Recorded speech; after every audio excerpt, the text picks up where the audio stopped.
Welcome to my scientifically informed insider look at mental health topics. If you find this video to be interesting or helpful, please like it and subscribe to my channel. Hello, this is Dr. Grande. Today's question asks if I can describe the narcissistic mother-in-law, right? So this is a specific situation that occurs sometimes with the mother-in-law, daughter-in-law relationship. So this isn't every mother-in-law. Again, this is just something we see on occasion. Now, this is discussed a little bit in the research literature, and in my clinical experience, I've actually seen this quite a bit. And when we talk about this particular relationship, the mother-in-law, daughter-in-law relationship, we know that across all cultures, there's a negative bias in terms of this relationship. So daughter-in-laws enter into this relationship expecting things not to go well. And these negative attitudes can lead to negative attribution. So the daughter-in-law believing that the mother-in-law has a set of personality characteristics which lead to these problems, rather than believing external circumstances can cause it. And this negative attribution kind of leads to a cycle which can cause negative interactions, and those can serve to confirm the original negative perceptions, right? So there's kind of a vicious cycle that can occur because of this negative attribution. We see in the research literature from the daughter-in-law's perspective that this relationship causes a lot of tension, and they find that the communication is often hurtful and dissatisfying, and the poor quality of these mother-in-law, daughter-in-law relationships can cause damage in the daughter-in-law's marriage. So there's a lot of factors to consider here in terms of like the ramifications, like the potential relational and mental health ramifications as far as this relationship having a poor quality or nature to it. So as I discuss this relationship, I'm going to look at a few different types of messages that occur in this relationship that can cause damage, and relate those to narcissism, what we see with narcissism. So with this mother-in-law, daughter-in-law relationship, this can involve a lot of hurtful aspects even without narcissism. So this isn't necessarily related to narcissism again in every instance. But we see a lot of the characteristics of narcissism in this relationship, particularly when we see certain types of messages being communicated, certain types of situations occurring. So to give a quick review of narcissism here, we see certain characteristics with narcissism, and again I'm going to relate those to this relationship. We see manipulation, arrogance, being condescending, a sense of being superior, a sense of entitlement, self-centeredness, requiring a lot of admiration, being resentful, distrusting, feeling insecure, and also being cold, distant, and unforgiving. Now, on top of this, we see a lot of anger and aggression and jealousy as well. So really we have characteristics here of two types of narcissism, grandiose and vulnerable. I think of vulnerable as more related to problems with the mother-in-law, daughter-in-law dynamic, but grandiose narcissism can play a part as well. Before I get into the types of damaging messages and damaging communication, it's worth mentioning the focus in this video, of course, is on the narcissistic mother-in-law. But a daughter-in-law can also be narcissistic, and that comes with its own set of characteristics that I'm not covering here specifically. So really, again, this relationship is just challenging in so many ways. And this is just one aspect I'm looking at. The narcissistic mother-in-law is just one way this relationship could be challenging. So now moving into the types of messages and communication and problems we see in these relationships.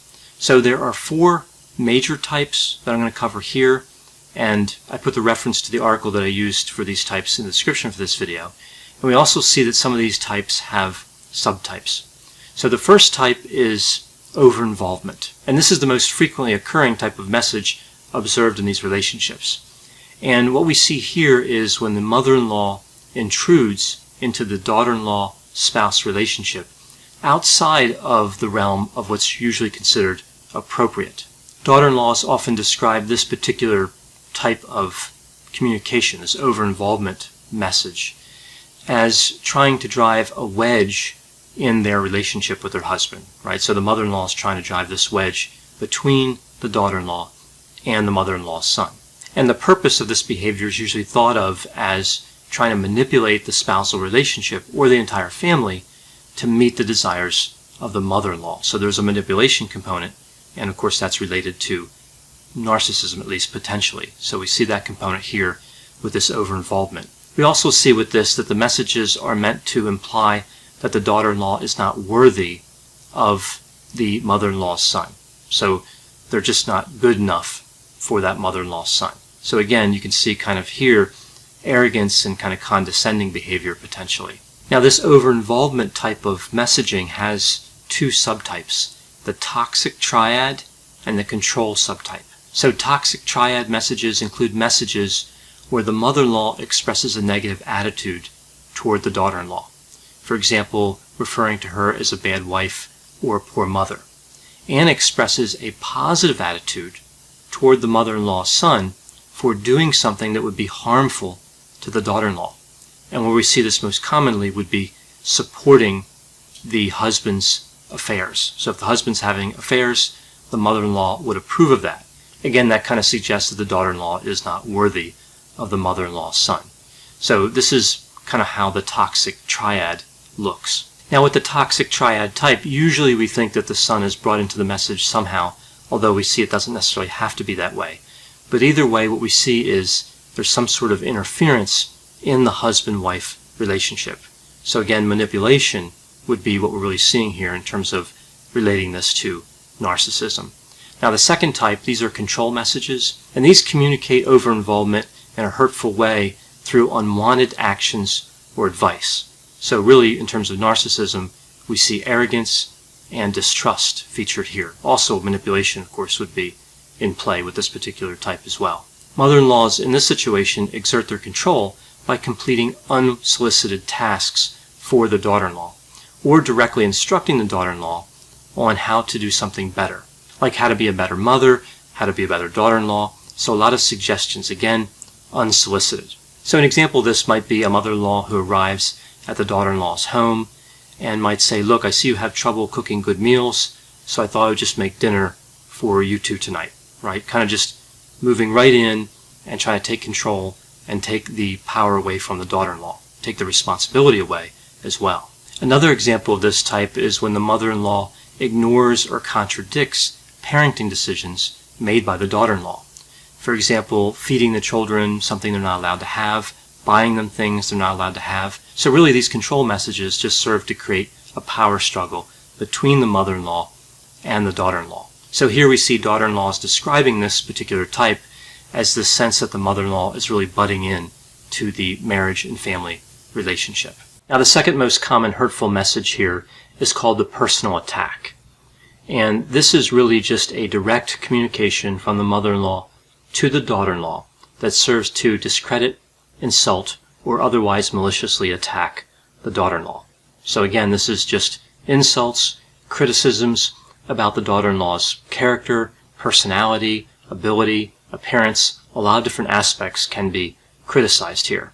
Now, with this particular type, the personal attack, this does not involve the spouse or his relationship with the daughter-in-law. So that kind of differentiates personal attack from a lot of the different elements we see with over-involvement. Personal attacks are direct and often include name-calling and hurtful words. Therefore, we would think of characteristics in terms of narcissism like arrogance, anger, aggression, and a sense of entitlement. So this one ties, I think, pretty closely to narcissism, and we can see as narcissism increases, we would expect more of this particular type of hurtful message. So looking at the types so far, we have over-involvement, and this has the toxic triad and control, and then we have the personal attack. The third most frequent type would be under-involvement. And this is an interesting type here. Again, I mentioned it's not as frequent as over-involvement and personal attacks. And in my clinical experience, what I've seen is many daughter-in-laws are really okay with under-involvement. They find it hurtful. It is intended to be hurtful. But because the mother-in-law creates the distance, sometimes daughter-in-laws are really okay with that. It just kind of makes the situation easier to deal with sometimes. So this one I think kind of has mixed reviews in a sense, at least in terms of my clinical experience and the attitudes that daughters-in-law have toward this particular type of message. But when it is interpreted as hurtful, and when a daughter-in-law wishes that the under-involvement wasn't what was going on, we see that the mother-in-law communicates a sense of detachment and treats the daughter-in-law and other family members as if they're not important or really part of the family.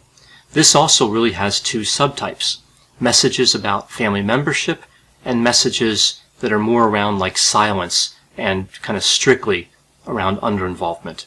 So with the family membership part, we would see communicating to the daughter-in-law that the mother-in-law does not see her or her children as members of the family. So they don't really belong to the family.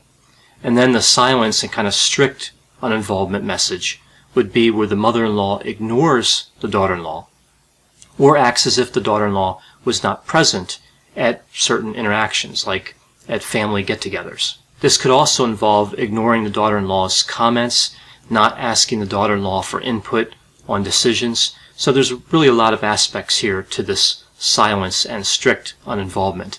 In terms of narcissism, we would see this as being manipulative, arrogant, condescending, self-centered, and also cold and distant. So this particular type of message, this particular hurtful message, really checks a lot of the boxes we would see with narcissism.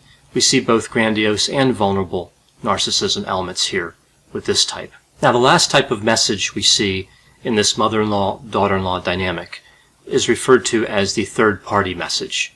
So this is really divided into two types: gossip and mistreatment. And I've seen this one quite a bit, even though it's considered the least frequent type in these four types. Now, the gossip messages can be lies, rumors, disparaging comments made by the mother-in-law about the daughter-in-law to a third party. So the daughter-in-law finds out about it by overhearing it or seeing it on like a social networking site. And I think in the last few years, this is really the more common way the daughter-in-law finds out. So really this has kind of a passive-aggressive element to it on the part of the mother-in-law, and of course that's consistent with narcissism. The second type is the mistreatment of others. So this is when the mother-in-law delivers messages that are hurtful to a third party that the daughter-in-law has some sort of affection toward, like children or siblings or the daughter-in-law's husband, the mother-in-law's son. So we see both gossip here and mistreatment as part of this third-party message type. So that really gives us all four types now. We have over-involvement, personal attacks, under-involvement, and third-party messages. So again, this is when the mother-in-law potentially has narcissistic characteristics and the daughter-in-law endures these different behaviors on the part of the mother-in-law. And these behaviors can be hurtful to the daughter-in-law and to the relationship the daughter-in-law has with her husband. It can actually be hurtful to a lot of different relationships. And I think the more this type of relationship kind of goes on, it makes it harder for the relationship to heal. So this is really a type of relationship where the resentment can run fairly deep and it can be very hard to heal from this. And I think because the mother-in-law and daughter-in-law are joined together because of the marriage, there's no genetic relationship there. It's a matter of law, which makes sense with the term in-law there. And I think that sometimes this means that people don't really invest in the relationship as much. They view it as kind of distant and maybe unnecessary and not worth the hassle. So this can be particularly destructive, and the motivation to heal this relationship, again, might not be very strong for a variety of reasons. So I know whenever I talk about narcissism and relationships, there are going to be a number of opinions on the topic, those that agree or disagree with me or have other thoughts. If you have some opinions on this, please put them in the comments. They always really generate an interesting dialogue. As always, I hope you found this description of the narcissistic mother-in-law to be interesting. Thanks for watching.